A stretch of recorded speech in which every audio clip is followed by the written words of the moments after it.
여러분 안녕하세요. 매주 말 주간 세계 경제 탑 뉴스를 발췌 소개하고 제 의견을 곁들이는 위클리 토픽스 오브 글로벌 이코노미 편집자 정견만입니다. 네, 12월 29일자 커런트 이슈스 오브 글로벌 이코노미 진행하겠습니다. 오늘 세 건의 뉴스를 발췌했습니다. 오늘의 토픽은 트럼프 대통령의 수입 관세 전략이 제조업 고용 감소, 투입 원가 및 소비자 물가 상승, 보복 관세로 수출 감소라는 역효과를 초래하였다는 마켓워치사의 Fed Study Finds Trump Tariffs Backfired입니다.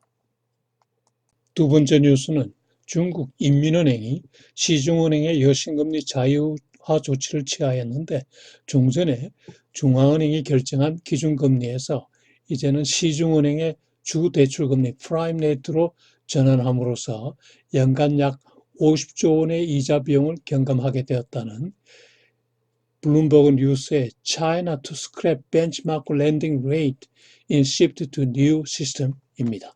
세 번째 뉴스는 미국의 테슬라 자동차사가 중국 상해에 공장을 짓고 전기차 생산을 개시하였는데 세계 최고 전기차 기술, 생산비 절감 등으로 경쟁력을 확보하였다는 CNN 비즈니스의 How Tesla's Risky Bet on Making Cars in China Could Pay Off입니다. 네, 오늘의 토픽 Fed Study Finds Trump Tariffs Backfired. 마켓워치사 보도 내용 보시면요. 미국 제조업 부양을 위한 트럼프 대통령의 수입 관세 전략이 제조업 고용 감소, 투입 원가 상승 및 소비자 물가 상승, 보복 관세로 수출이 감소하는 역효과가 더 크게 작용하였다는 연준 연구 결과가 나왔다는 겁니다. 특히 치고 받기식의 무역 보복은 현재 세계를 연결하는 공급망 체인, 글로벌리 인터커넥티드 스플라이 체인 체제하에서는 쓸모없는 아이디어라고 혹평하는군요. 보복 관세의 나쁜 영향을 많이 받은 10개 제조업을 예시를 들었는데요. 전자광학기기 가죽제품, 알루미늄 판, 철강 자동차, 가정용품, 목재, 오디오 비디오 장비, 살충제, 컴퓨터 장비 등이 해당되는군요. 투입비 상승으로 가격이 오른 제품을 보면은 알루미늄, 보일러, 건자재, 일반기계, 가정용품 등이 해당되고요. 계속된 무역 정책의 불확실성으로 인한 기업 신뢰도 하락 효과는 이번에 페드가 측정하지 않았지만은 전문가들은 올해 기업 투자 감소의 주요 요인으로 무역 정책의 불확실성으로 간주하는군요.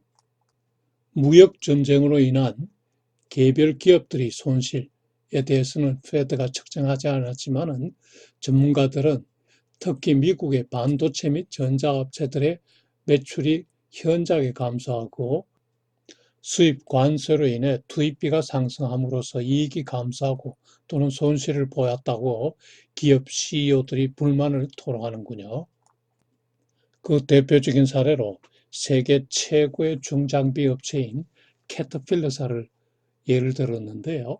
동사는 타야 등 거의 많은 부품을 중국에서 수입했었다가 이분의 수입 관세를 많이 맞음으로 해서 원가가 상승하여 최근 6분기 연속 적자를 기록하였다는 겁니다. 트럼프 대통령의 경제정책, 트럼프노믹스의 주 수단, 주 채널이 감세 정책과 수입 관세 정책인데 이 둘 다 지난주에 감세 정책에 대한 비판이 나오더니 이번 주에는 수입 관세 정책에 대한 비판이 나왔군요.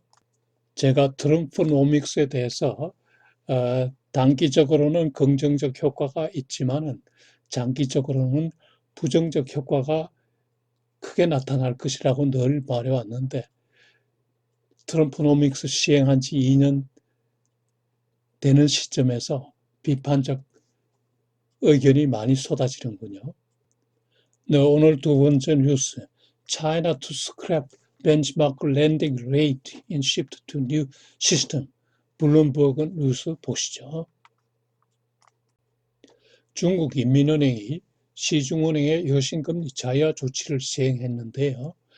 종전에는 1년 만기 중앙은행이 결정한 기준금리에 따라서 하던 것을 앞으로는 시중은행이 정하는 프라임 레이트 주된 금리를 적용하기로 하였습니다. 시행은 내년 1월 1일부터입니다. 여신금리 자야 조치에 따라서 종래 중앙은행이 정한 벤치마크 레이트 기준금리에서 시중은행이 정한 주된금리 프라임 레이트로 전환함에 따른 효과를 보면은 현재 기준금리는 4.35%, 프라임 레이트는 4.15%이기 때문에 기업에 대한 이자 부담이 감소하게 되죠.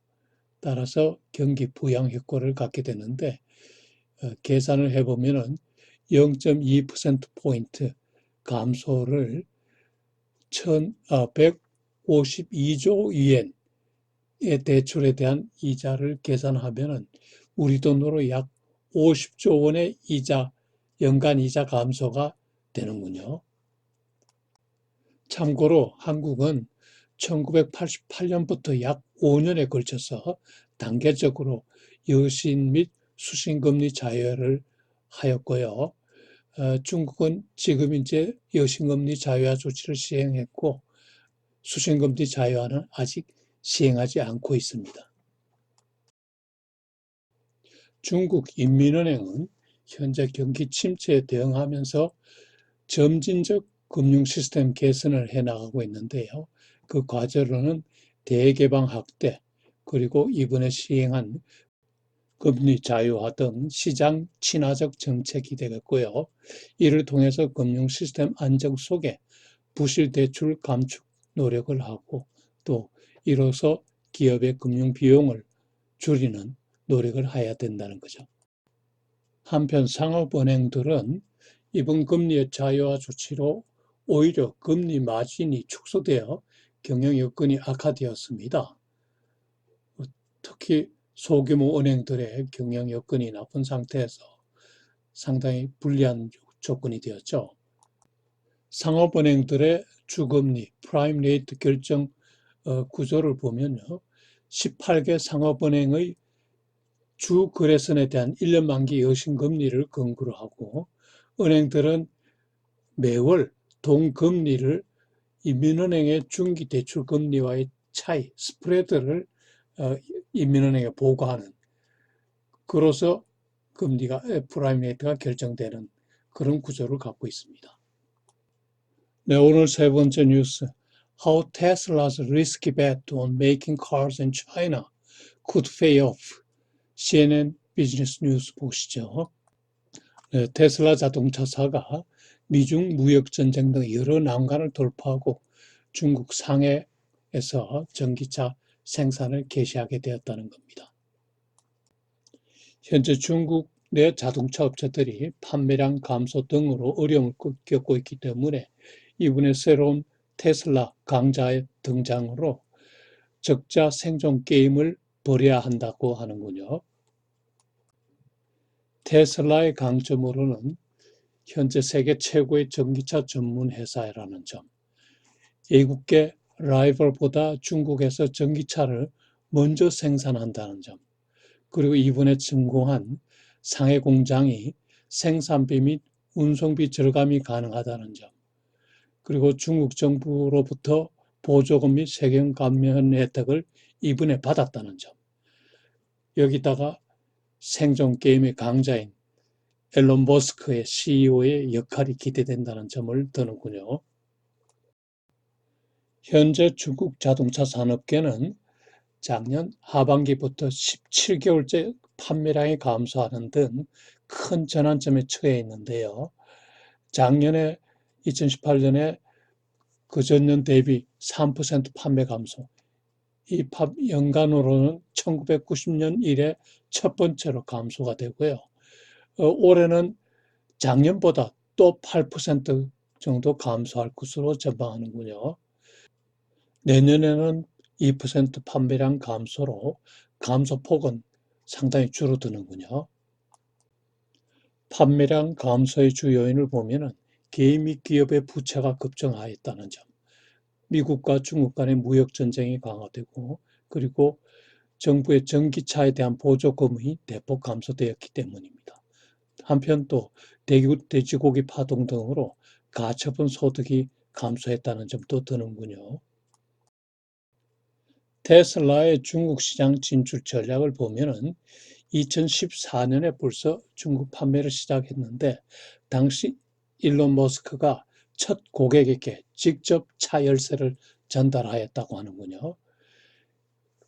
그 뒤 테슬라 판매량이 쭉쭉 늘었는데 올해의 경우 2019년 1월부터 9월까지 중국 내 매출이 2.14 빌리언 달러, 많군요. 전년 동기비에 48%나 증가하였습니다. 지난 2월에 상해 공장을 착공하더니 10개월 만에 뚝딱 완공하였고 이는 테슬라의 첫 해외 공장이 됩니다. 그리고 연 50만 대까지 생산할 목표를 갖고 있군요. 상해 공장에서는 소형 시대인 모델 3만 생산하게 되는데요. 판매 가격을 향후 당초 기준 가격보다 20% 이상 인하할 계획도 발표하였습니다. 그만큼 중국 시장 내 자동차 업계의 경쟁이 심하다는 반증이겠죠.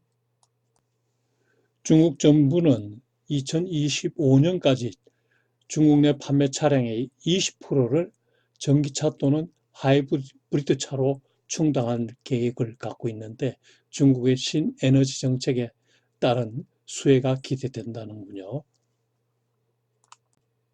세계 자동차 업계 동향을 보면은 모두 전기차 생산에 빠르게 집중하고 있다는 점입니다.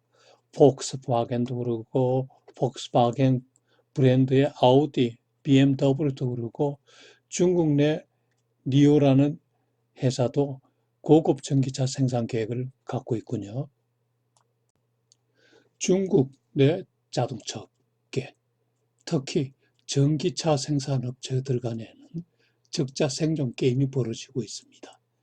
지금 중국 내에는 480개의 전기차 생산 업체가 있고요. 이들 업체들이 최근 수년간 그에게 자금 조달을 함에 따라 정부 당국이 여기에 버블이 끼었다고 보고 결국 전기차 보조금을 대폭 삭감하는 계기가 되기도 하였어요. 그에 따라서 가격 경쟁이 더 심화되고 경영 여건이 더 악화됐죠. 480개 전기차 업체 간에 Survival of the Fittest 게임이 진행되고 있다고 봐야죠. 테슬라의 경우에는 기술 우위에다가 높은 브랜드 인지도가 있고 또 상해 공장에서 생산 단가를 인하할 수 있기 때문에 시장을 뒤흔들 만한 경쟁력을 보유하고 있다고 얘기하네요. 현재 중국 내 전기차 최강자는 BYD 업체인데 내년에 새 전기차 모델을 출시할 계획이라고 하고 판매가는 30만 위엔, 약 4만 3천 달러로서 테슬라 모델 3보다 16% 저렴하다고 하네요. 네, 중국 자동차 업계, 특히 전기차 업체들의 생존 게임이 어떻게 진행될지 앞으로 잘 지켜봐야 하겠습니다. 네, 여기서 전환기의 자동차 산업과 관련해서 제가 갖고 있는 의문점을 말씀드려 보겠습니다. 첫째로 한국 자동차 업계는 잘 대응하고 있는지요? 그리고 어떤 방향으로 대응하고 있는지 그게 궁금하고요. 두 번째는 정부는 여기에서 어떤 역할을 하고 있는지 정말 궁금합니다. 요즘 정부가 중소기업 육성을 강조하다 보니까 제반 산업정책 방향에 관해서는 별로 들어보지 못했거든요. 앞날을 내다보는 경제정책 잘 수립하고 집행해 주시기 당부드립니다. 네, Current Issues of Global Economy를 애청 주신 애청자 여러분 대단히 감사합니다. 안녕히 계십시오.